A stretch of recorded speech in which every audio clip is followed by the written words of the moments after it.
Hello students, कल अपन ने बात की थी बीएससी पार्ट थर्ड ईयर का टॉपिक लिया था अपन ने कोडेट्स। कोडेट्स का एक आपके कम्प्लीटली पेपर है, पेपर नंबर फर्स्ट कोडेटा। तो कोडेटा में अपन सबसे उनमें यानी कि फीचर्स की बात की थी, उनके कैरेक्टर्स की बात की थी नॉर्मली कि कोडेट्स होते क्या हैं। तो मैंने बताया था कि बॉलफोर्ड साइंटिस्ट के अकॉर्डिंग जो कोडेट्स होते हैं एनिमल होते हैं। इन एनिमल के अंदर इनके जो दो यूनानी वर्ड्स होते हैं, एक तो होता है कोडेट, एक कोडेट होता है और एक ऐसा, यानी कि इसमें बात करेंगे कि एक मोटी रस्सी के समान संरचना पाई जाती है जिन्हें कोडेट्स कहा जाता है। बॉलफोर्ड ने ये बोला। अब बात करते हैं ये जो कोडेट्स होते हैं, तो इनमें कोडेट्स और नॉन कोडेट्स में अपन ने कल क्लासिफाइड किया था कि जो कोडेट्स और नॉन कोडेट्स हैं इनके अंदर ये जो कोडेट होंगे वो जलीय जंतु होंगे, एक्वेटिक होंगे, वायवीय भी होंगे और स्थलीय भी, टेरेस्ट्राइल भी होंगे। लेकिन नॉन कोडेट्स एनिमल की बात की है अधिकांशतः कैसे होते हैं, एक्वेटिक होते हैं, मरीन वाटर होते हैं। अब बात करते हैं कि जो कोडेट के साइलेंट फीचर में अपन ने मेनली फीचर्स की बात की थी जिनमें नोटोकोड प्रेजेंट हो, जिनमें नर्व कोड प्रेजेंट हो, जिनमें फेरिंजियल गिल स्लिट्स प्रेजेंट हो, बॉडी के ऊपर छोटे छोटे हेयर्स प्रेजेंट हो, well develop cell organs present हो, यानी और बॉडी स्ट्रक्चर के अंदर वेल ऑर्गन्स प्रेजेंट होते हैं। तो ये बात की थी अपन ने कोडेट्स में। इन्हीं में बात की थी कि जो कोडेट्स एनिमल होते हैं वो ट्रिपल लेयर्ड होते हैं, इनमें बाइलेटरली सिमेट्री पाई जाती है, मेटामेरिकली सेगमेंटेशन, ये सारे कैरेक्टर अपन ने कल बात कर ली थी कि इसमें मेटामेरिकली सेगमेंटेशन पाया जाता है। इनमें जो क्रियाएं होगी जिसके लिए अपन बात करेंगे, लेयर होगा ट्रिपल लेयर्ड, एक्टोडर्म, एंडोडर्म और मीजोडर्म की बात कर ली थी। इनमें जो पृष्ठ यानी कि वेसल्स भी पाई जाती है, अधर और पृष्ठ वेसल्स पाई जाती है, यकृत निवाहिका तंत्र पाया जाता है। ये बात की कोडेट में। इनमें रिप्रोडक्शन के लिए अपन ने बात की सेक्सुअल व एसेक्सुअल लार्वा अवस्थाएं भी इनमें पाई जाती है स्टार्टिंग में। इनमें डायरेक्ट और इनडायरेक्ट यानी कि अधिकांशतः डायरेक्ट प्रकार का डेवलपमेंट पाया जाता है कोडेट्स में। इसके बाद में बात करते हैं जो कोडेट्स एनिमल होगा उनके अंदर जो हार्ट होगा, सर्कुलेटरी सिस्टम कंप्लीट होता है, इसीलिए जो हार्ट होगा वो चैम्बर्ड होगा, यानी कि 2 कक्षों में, 3 कक्षों में या 4 कक्षों में डिवाइडेड होता है। लेकिन नॉन कोडेट्स में ऐसा नहीं होता है। नॉन कोडेट्स में हार्ट या तो डिजनरेट होगा या चैम्बर्स में डिवाइडेड नहीं होगा। उनमें आरबीसी भी एब्सेंट होती है। इसमें बात करेंगे एक्सक्रीशन के लिए जो ऑर्गन होता है, एक्सक्रीटरी ऑर्गन होते हैं, उसमें बात करेंगे किडनी इसमें प्रेजेंट होती है और कुछ ऑर्गन्स होते हैं जो भी इनमें एक्सक्रीटरी ऑर्गन होंगे। लेकिन नॉन कोडेट्स में अपन बात करें उनमें एक्सक्रीटरी ऑर्गन भी वेल डेवलप नहीं होते हैं। इसके बाद में श्वसन का हो गया। श्वसन के लिए इनके अंदर क्लोम दरारें पाई जाएगी या फिर हम बोल सकते हैं इनमें वेल डेवलप लंग्स पाए जाते हैं। लेकिन इन्वर्टिब्रेट्स या नॉन कोडेट्स होते हैं उनके द्वारा ओनली बॉडी लेयर के द्वारा ही रेस्पिरेशन की क्रिया कंप्लीट होती है। ये सारी बात हो गई थी अपनी कोडेट्स में। आज अपन बात करते हैं कि सबसे पहला टॉपिक तुम्हारे आता है कोडेट्स का क्लासिफिकेशन। तो अपन बात करेंगे आज कोडेट्स का क्लासिफिकेशन। देखो क्लासिफिकेशन में हमने देखा कि जो कोडेट को मैंने बोला है जंतु जगत में एक जंतु जगत का एक बड़ा संघ है जिसे नाम दिया गया, अंतिम जिसे बोल सकते हैं एक संघ है जिसे नाम दिया कोडेटा। तो कोडेटा के फीचर्स तो बता दिए। इसके बाद में बात करेंगे जो कोडेड एनिमल होते हैं, इन कोडेड एनिमल के 2 ग्रुप होते हैं। 2 ग्रुप ध्यान रखना, एक्रेनिया और दूसरा होता है क्रेनिया। वर्ड से ही पता चल रहा है ए का मतलब इसमें एब्सेंट होंगे, लेकिन क्रेनिया में क्या होंगे, प्रेजेंट। ए का मतलब एब्सेंट होना, तो क्रेनिया जिसे बोल सकते हैं प्रोटोकोडेटा। प्रोटोकोडेटा ये भी ध्यान रखना, एक्रेनिया को प्रोटोकोडेटा कहा जाता है। वही बात क्रेनिया या क्रेनिएटा की आती है जिसे यूरोकोडेटा कहा जाता है या यूकोडेटा कहा जाता है। तो प्रोटोकोडेटा या यूकोडेटा। तो अपन बात करेंगे सबसे पहले एक्रेनिया और क्रेनिया की।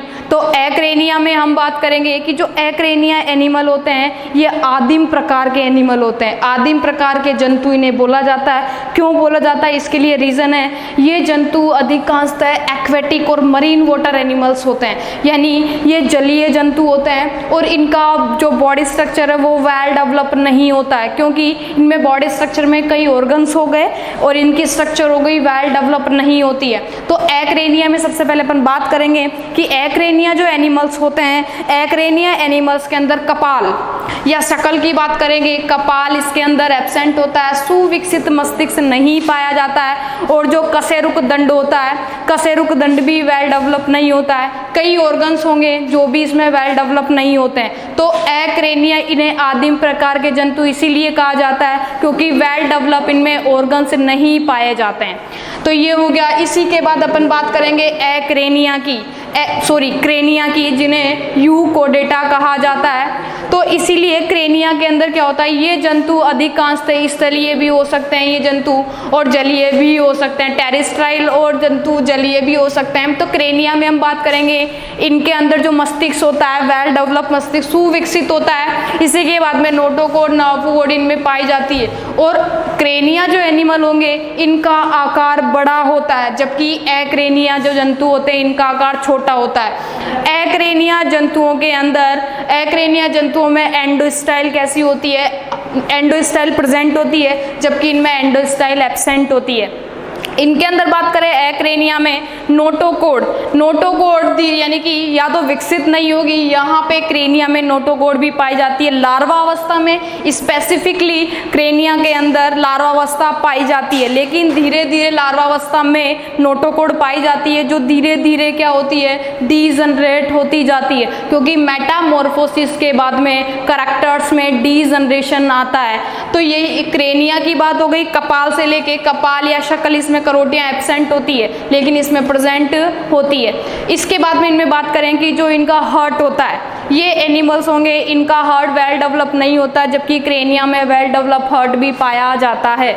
इसी में बात करेंगे वेल डेवलप हार्ट के साथ साथ इसमें बात करेंगे जो श्वसन की क्रियाएं होती है वो नॉर्मली सतह के द्वारा श्वसन की क्रियाएं होती है, और इसमें यानी कि ऑर्गन्स पाए जाते हैं जो श्वसन के लिए सहायक होते हैं। जैसे बात कर सकते हैं गिल्स, तो इनमें क्या करते हैं ये, और सतह के द्वारा भी ये क्या कर लेते हैं, श्वसन की क्रिया कर लेते हैं। एक्रेनिया एनिमल के अंदर भी जैसे एक्सक्रीशन की क्रिया होगी, तो एक्सक्रीशन के लिए भी बॉडी के अंदर स्पेसिफिकली ऑर्गन्स नहीं पाए जाएंगे और इनमें पाए जाते हैं। ये अलैंगिक प्रकार का रिप्रोडक्शन शो अप करते हैं, ये लैंगिक और अलैंगिक प्रकार का रिप्रोडक्शन शो अप करते हैं। इनके अंदर प्रत्यक्ष और अप्रत्यक्ष यानी कि अप्रत्यक्ष प्रकार का ये क्या करेंगे, इनमें डेवलपमेंट पाया जाता है, लेकिन इनमें डायरेक्ट प्रकार का डेवलपमेंट पाया जाता है। इनडायरेक्टली भी कोई एनिमल शो करते हैं। तो अब बात हो गई, ये तो हमारी हो गई एक्रेनिया की और क्रेनिया की।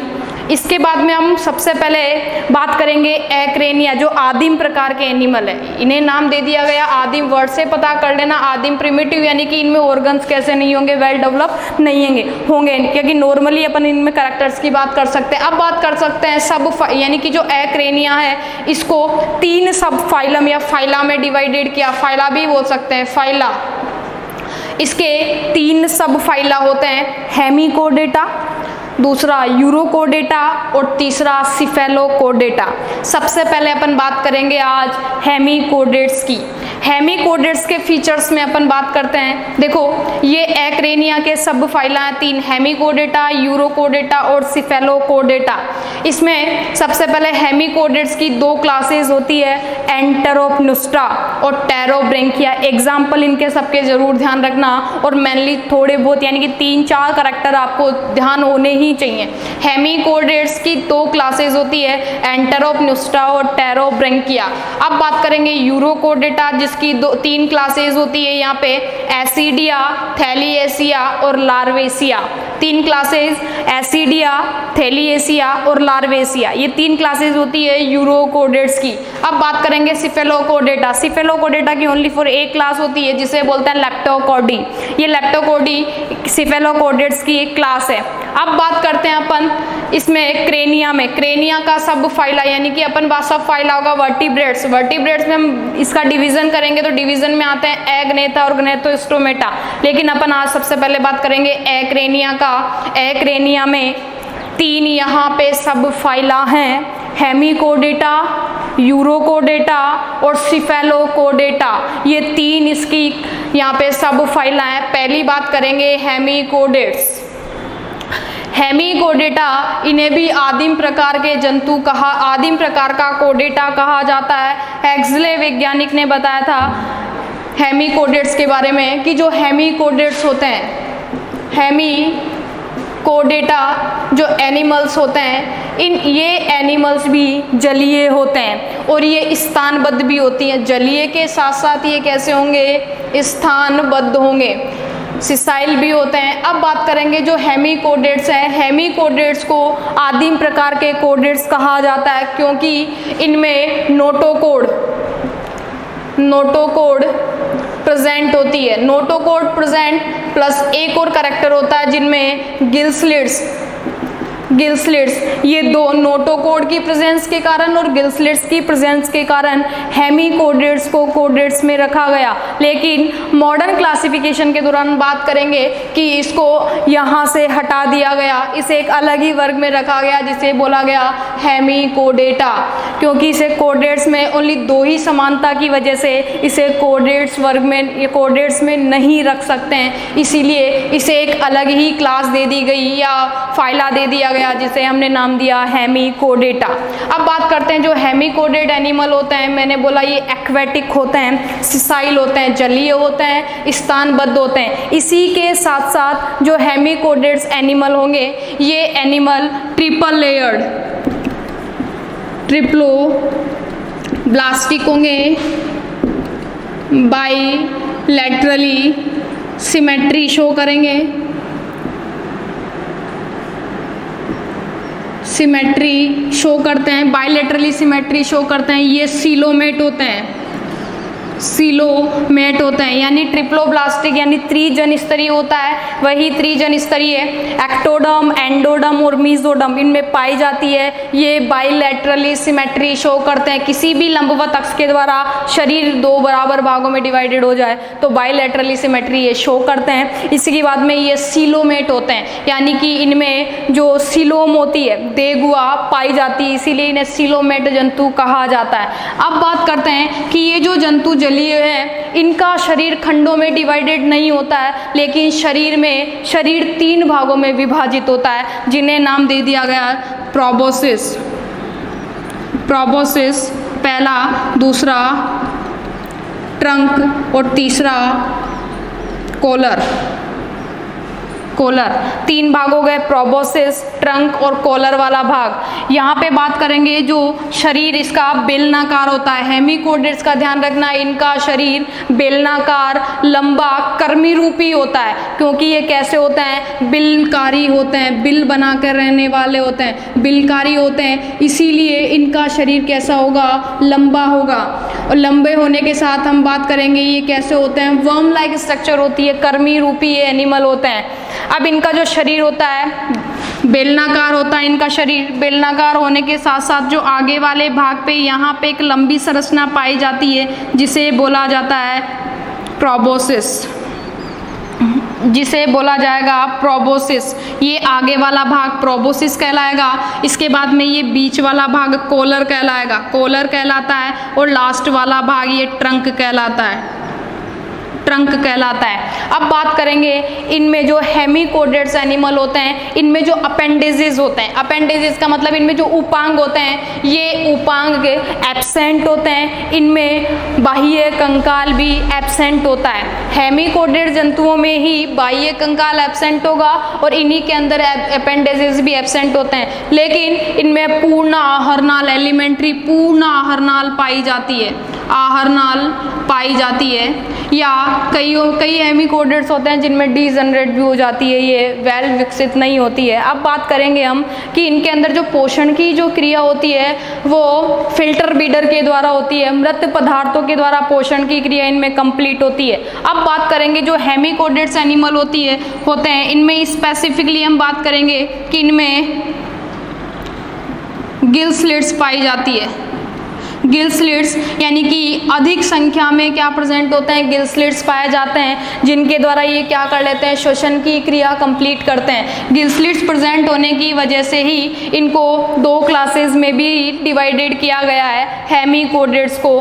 तो जो सब फाइला है कोडेट्स का जिसकी दो क्लासेस होती है इन गिल स्लिट्स के आधार पर ही रखा जाता है। अब बात करेंगे इनके अंदर जो जनन की क्रिया होती है, इनमें जो जनन की क्रिया होती है ये सेक्सुअल व एसेक्सुअल दोनों प्रकार का रिप्रोडक्शन शो अप करते हैं और इसी कंडीशन के बाद इनके अंदर जो लार्वा स्टेज आती है,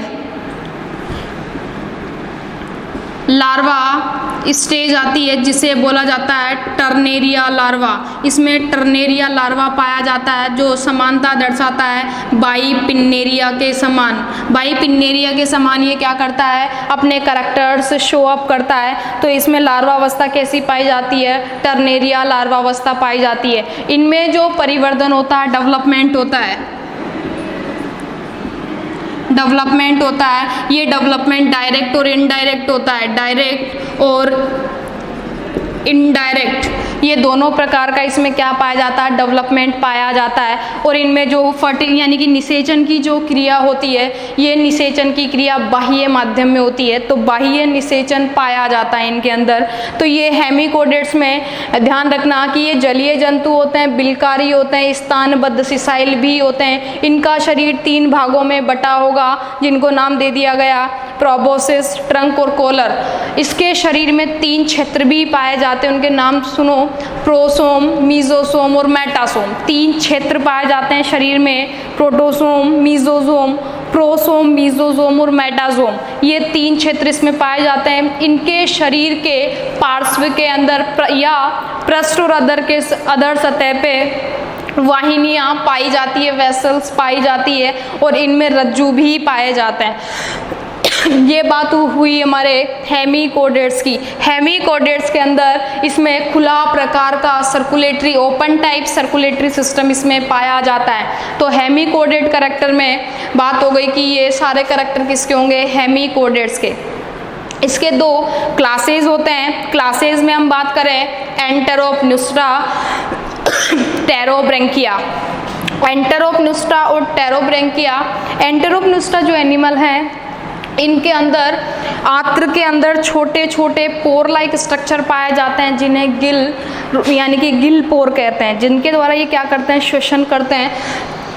इसीलिए इन्हें एंटेरोपन्यूस्ट एनिमल भी कहा जाता है। एंटेरोपन्यूस्ट का मतलब आंत्र के द्वारा श्वसन की क्रिया करना या पोषण की क्रिया भी इसी के द्वारा करते हैं, इसीलिए इन्हें क्या कहा गया, एंटेरोपन्यूस्ट। एंटेरोपन्यूस्ट्रा एनिमल जो होंगे ये हेमिकोडेट का क्लास है। इसका एग्जाम्पल बेलेनोग्लोसस होता है और डॉलिकोग्लोसस होता है। सेकंड बात आती है टेरोब्रेंकिया की। टेरोब्रेंकिया का एग्जाम्पल में अपन बात करें, एक तो होता है सिफेलोडिस्कस, एक अपन बात करेंगे जो टेरोब्रेंकिया का रैप्डोप्लूरा। इनका आकार वृक्ष के समान छोटा गोलाकार दिखाई देता है जो ऊपर की तरफ टेंटिकल्स पाए जाते हैं। इसके बाद में यूरोकोडेटा। यूरोकोडेटा में 3 है, एसिडिया, थैलिएसिया और लार्वेसिया। थर्ड आता है अपन अपने सिफेलोकोडेटा। सिफेलोकोडेटा में आता है लेप्टोकोडी।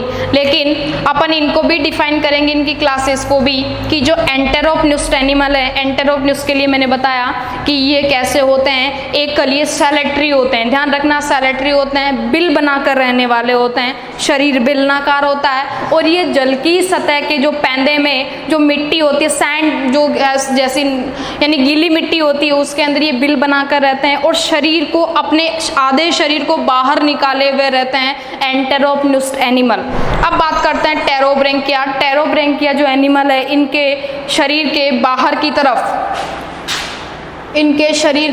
की तरफ टेंटेकल प्रेजेंट होते हैं जिनके द्वारा ये भोजन को पकड़ने में सहायक होते हैं। नीचे एक स्टोक पाया जाता है, यहाँ पे स्टोक नीचे की तरफ एक व्रंत लाइक स्ट्रक्चर पाई जाती है जिसे स्टोक कहते हैं। ये तो बात हो गई टेरोब्रेंकिया की। एग्जाम्पल मैंने बोला रैप्डोप्लूरा और एक और होता है सिफेलोडिस्कस।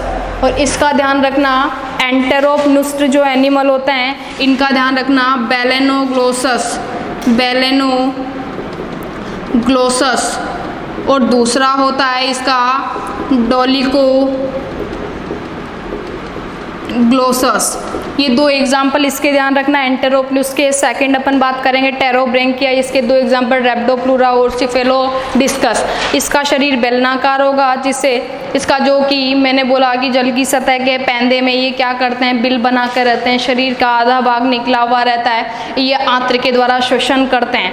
यही बात हो गई। अब ये बात करेंगे वो टेरोब्रेंकिया की, ये जो एनिमल होंगे बिलकारी नहीं होते हैं, ये अपने ही द्वारा स्रावित नालों में रहते हैं, तो इसीलिए इन्हें क्या बोला गया। और ये कॉलोनियल होते हैं, अपने द्वारा स्रावित नालों में रहने के लिए ये कॉलोनी बनाकर रहते हैं, इसीलिए कॉलोनियल एनिमल होते हैं। इनका शरीर विभाजित नहीं होता है, जबकि एंटेरोपन्यूस एनिमल का शरीर विभाजित होता है। अब बात करेंगे जो टेरोब्रेंकिया एनिमल है, इनके अंदर 2 गिल स्लिट्स पाई जाती है, या कुछ में ये क्या होते हैं, एब्सेंट होते हैं। अब ये हो गया इनका एग्जाम्पल, अपन ने बात कर ली रेप्टोप्लूरा और सिफेलोडिस्कस की। नेक्स्ट क्लास में अपन देखेंगे यूरोकोडेट्स, जैसे कि एसिडिया, थैलिएसिया, लार्वेसिया, इनके एग्जाम्पल देखेंगे। इनके 5-5, 6-6 करैक्टर भी अपन देख लेंगे, क्योंकि अपन नेक्स्ट जो अपना ये चैप्टर कंप्लीट होता है उसके बाद में अपन एक को लेके कंप्लीटली डिफाइन करेंगे, डिस्क्राइब होगा ये। इसी के बाद में अपन बात करते हैं फिर सिफेलोकोडेटा का, तो जिसमें लेप्टोकोडी की बात करेंगे। फिर अपन लास्ट इसके बाद में एक्रेनिया कंप्लीट होने के बाद में अपन चलेंगे क्रेनिया में। जो क्रेनिया जिन्हें बोला जाता है, क्रेनिया का एक और नाम है यूकोडेटा। तो ये नेक्स्ट क्लास में देखेंगे। आज के लिए थैंक यू।